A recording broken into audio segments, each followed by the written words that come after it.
On est maintenant à 10 000 contaminations par jour et vraisemblablement, on est en train de connaître le début d'une 5e vague épidémique dans notre pays.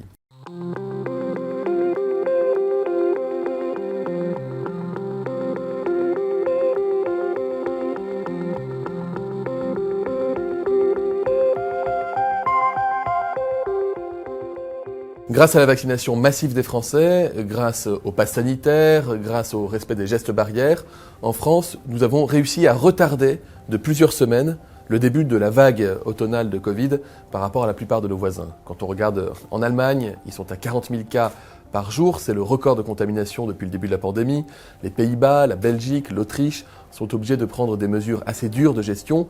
Beaucoup de ces pays n'avaient pas mis en place de mesures type pass sanitaire et tous ces pays ont une couverture vaccinale qui est inférieure à la nôtre. Néanmoins, parce qu'il fait plus froid, parce que c'est plus humide, parce qu'on se retrouve davantage les uns les autres à l'intérieur des maisons ou des bureaux parce que c'est l'automne, eh bien le virus a recommencé à circuler plus vite. On est maintenant à 10 000 contaminations par jour et vraisemblablement on est en train de connaître le début d'une 5e vague épidémique dans notre pays.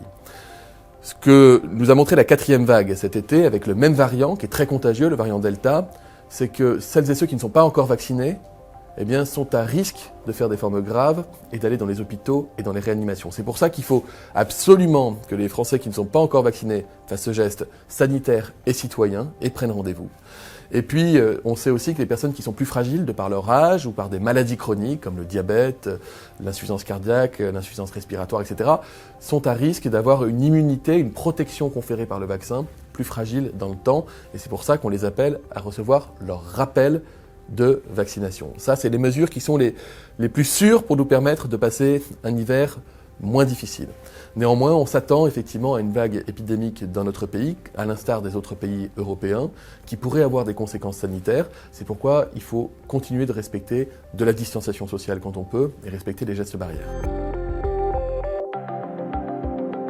Vous savez, je reste extrêmement prudent avec le maniement des mots confinement. D'abord, les Français, ils ont parfaitement compris comment ça marchait une vague épidémique. Ils ont vu que lorsqu'il y a une pression hospitalière, une pression sanitaire qui devient trop forte, que ça met en danger nos hôpitaux, qu'il y a des centaines de réas par jour, voire des centaines de décès par jour, on est obligé à ce moment-là d'intervenir pour faire un système de coupe-feu pour bloquer la circulation du virus. Mais les Français ont aussi vu que pendant la 4e vague, nous n'avons pas été obligés de le faire parce que nous avions le pass et parce que nous avions une bonne couverture vaccinale. Donc la question pour moi n'est pas de savoir si on pourrait être amené dans une situation sanitaire qui nous déborderait à mettre en place des mesures de confinement ou de couvre-feu.